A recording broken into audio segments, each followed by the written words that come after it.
Bienvenue sur le podcast d'Amanaska, le premier compagnon de voyage à vous proposer de découvrir Bali et les îles indonésiennes, tout en partageant avec vous des conseils, des informations pratiques, de l'actualité, pour préparer votre voyage et le vivre autrement. À travers nos expériences, nos coups de cœur, les histoires d'hommes et de femmes inspirants, nous allons vous raconter ce pays que nous aimons, où nous vivons. Vous faire découvrir des traditions millénaires, des cultures ancestrales et un quotidien que nous partageons avec le peuple qui vit sur l'île aux 1000 temples.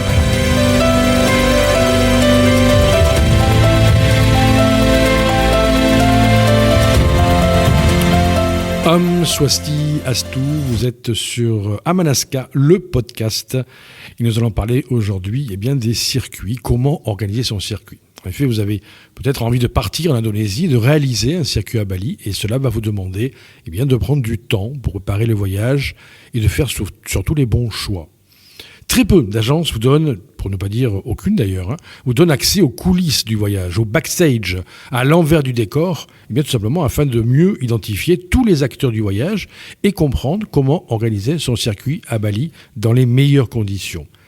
Sans langue de bois, nous allons voir ensemble les options qui s'offrent à vous afin de réussir tout simplement l'organisation de votre circuit sur Bali et plus largement sur les circuits en Indonésie. Je m'appelle David Motte, je suis le créateur d'Amanaska, le directeur. Avec toute mon équipe, on vous propose donc ces podcasts pour vous donner des clés, pour donner des astuces pour organiser votre voyage ou le vivre tout simplement autrement. Alors, quand vous décidez d'organiser un voyage à Bali, il y a deux parties qui vont vous sembler logiques. Il y a d'un côté le transport, qui est souvent aérien, et puis ensuite la découverte sur place, la découverte de Bali et les îles indonésiennes. Alors la première partie est un compromis, la partie aérienne est un compromis entre la qualité de la compagnie aérienne, les heures de vol, les escales, et puis de nos jours, il est tout à fait possible d'organiser soi-même l'achat des billets d'avion. Donc nous allons plutôt parler de la deuxième partie qui concerne directement le circuit ou les circuits, le séjour, le programme, comme vous voulez, qui sera donc réalisé sur Bali, mais possiblement également sur Sumatra, Java, la Sulawesi, Flores. C'est votre façon de voyager et votre budget qui vont déterminer le type de circuit que vous allez choisir, la forme du programme que vous avez envie de vivre.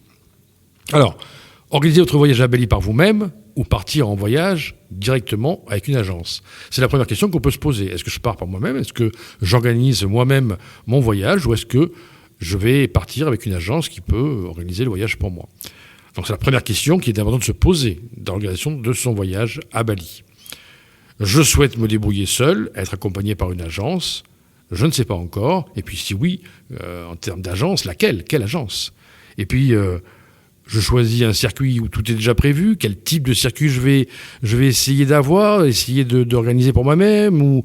Là, le programme, c'est pas évident à faire. Ce choix vous appartient, mais votre plaisir, le résultat, la finalité va dépendre de votre réponse. Et oui, choisir d'organiser par votre voyage par vous-même ou partir avec une agence. Alors, on va commencer par l'idée, très bonne idée, d'organiser votre circuit par vous-même. Organiser un circuit à Bali par soi-même va demander de longues recherches.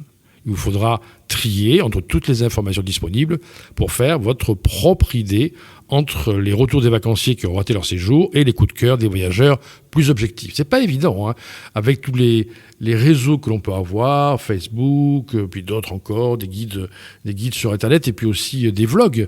On peut voir de très bonnes idées, on peut voir de très belles expériences comme effectivement des voyages ratés. Par ailleurs, vous retrouverez certainement des incontournables, mais qui sont des sites très touristiques, puis des coins secrets qui sont en finalité révélés au plus grand nombre, ou bien des activités qui vous semblent locales, mais qui sont toutes dans les guides. Donc du coup, quand on parle d'incontournable, allez voir tel endroit, évidemment, comme on vous dit d'aller voir tel endroit, d'autres lecteurs lisent cette proposition et se disent « tiens, je vais y aller aussi », et du coup, ça devient un endroit touristique. Donc quel choix faire ?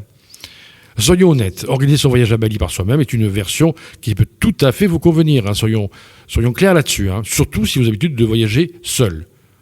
Donc nous insistons simplement sur la valeur ajoutée d'experts qui peuvent vous accompagner, vous éviter des déceptions liées à les informations périmées et vous proposer des activités immersives hors des sentiers battus. C'est ça la valeur ajoutée en finalité d'une agence. Organiser son voyage par soi-même, c'est effectivement se retrouver avec des informations qui ne sont parfois pas les bonnes, et puis, encore une fois, des expériences subjectives, des retours subjectifs sur les voyages de chacun. La découverte des îles indonésiennes peut sembler simple, mais il est important de prendre en compte l'organisation de la vie locale, les spécificités de chaque région, le rythme de vie, le réseau routier, les actualités du pays. Et ce qui est pour vous évident, comme le respect des horaires par exemple, ne l'est pas forcément pour les locaux, comme pour les Balinais, où le temps est élastique, ça s'appelle d'ailleurs jam karet, le temps est élastique. C'est spécifique, à Bali par exemple. Le temps d'un trajet lui-même varie suivant les îles. Et 6 heures sur les routes de Sulawesi ne ressemblent pas à 6 heures à Sumatra. Et ça peut être même très long, 6 heures en Sulawesi. Il faut y être préparé. Et puis encore moins à Bali. Les conditions pour prendre des bateaux ou un avion sont loin d'avoir la rigueur que nous pouvons connaître habituellement.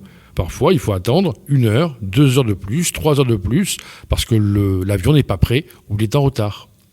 Il est important de prendre en compte que Bali, et plus largement l'Indonésie, représente un univers extrêmement riche où les codes culturels, les langues, la pratique des religions, les échanges, les priorités, les traditions ancestrales, le rapport avec les esprits ou les anciens, tout est complètement différent de nos fondamentaux occidentaux. C'est sans doute les raisons pour lesquelles vous avez envie justement de découvrir ce pays.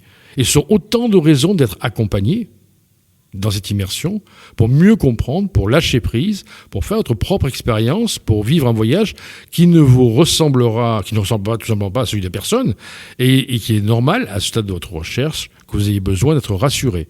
Et c'est là que nous intervenons bien sûr avec l'accompagnement que nous proposons, l'agence Amanaska. Mais je reviens quand même sur une chose importante. Vous pouvez très bien organiser votre voyage par vous-même. Il suffit donc de regarder, de chercher, d'être curieux, et puis effectivement, surtout, de faire la part des choses. Et vous avez aussi donc la possibilité, ça sera la conclusion de ce podcast, la possibilité de vous faire accompagner. Dans ces cas-là, eh bien, vous bénéficierez forcément de conseils avisés, d'expériences différentes. Nous serons là pour vous accompagner, ou en tout cas l'agence sera là pour vous accompagner, à condition bien sûr que cette agence existe sur Bali ou en Indonésie, bien sûr. Une agence en France n'aura pas le même impact et la même aide qu'une agence en Indonésie. Voilà, ça c'est pour la première partie. On ne reste pas influencé par le fait de partir par une agence. On va explorer ensemble comment on fait pour choisir une agence ou alors comment on fait pour voyager par soi-même. À très bientôt. Merci d'avoir écouté ce podcast.